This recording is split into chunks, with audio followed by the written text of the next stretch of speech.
ایک بادشاہ نے اعلان کیا کہ جو شخص جھوٹ بولتے ہوئے پکڑا گیا اس کو 5 دینار جرمانہ ہوگا۔ لوگ ایک دوسرے کے سامنے بھی جھوٹ بولنے سے ڈرنے لگے کہ اگر جھوٹ بولتے ہوئے پکڑے گئے تو جرمانہ نہ ہو جائے۔ ادھر بادشاہ اور وزیر بھیس بدل کر شہر میں گھومنے لگے۔ جب تھک گئے تو آرام کرنے کی غرض سے ایک تاجر کے پاس ٹھہرے۔ اس نے دونوں کو چائے پلائی۔ بادشاہ نے تاجر سے پوچھا، تمہاری عمر کتنی ہے؟ تاجر نے کہا 20 سال۔ تمہارے پاس دولت کتنی ہے؟ تاجر نے کہا 70,000 دینار۔ بادشاہ نے پوچھا، تمہارے بچے کتنے ہیں؟ تاجر نے جواب دیا، میرا ایک بچہ ہے۔ واپس آ کر انہوں نے سرکاری دفتر میں تاجر کے کوائف اور جائیداد کی پڑتال کی تو اس کے بیان سے مختلف تھی۔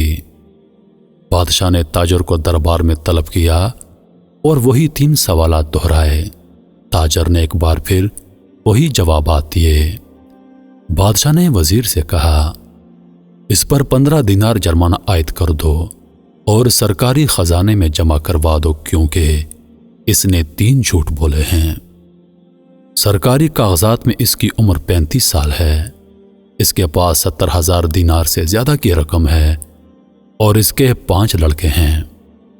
تاجر نے کہا، زندگی کے 20 سال ہی نیکی اور ایمانداری سے گزرے ہیں، انہی کو میں اپنی عمر سمجھتا ہوں، اور زندگی میں 70,000 دینار میں نے ایک مسجد کی تعمیر میں خرچ کیے ہیں، انہی کو میں اپنی دولت سمجھتا ہوں، اور 4 بچے نالائق اور بد اخلاق ہیں، ایک بچہ میرا اچھا ہے، اسی کو میں اپنا بچہ سمجھتا ہوں۔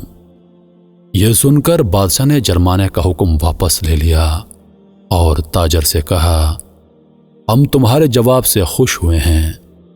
وقت وہی شمار کرنے کے لائق ہے جو نیک کاموں میں گزر جائے، دولت وہی قابل اعتبار ہے جو راہ خدا میں خرچ ہو، اور اولاد وہی ہے جس کی عادتیں نیک ہوں۔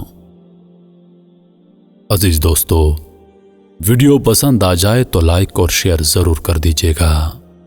اس پیغام کو آگے ضرور پھیلائیے۔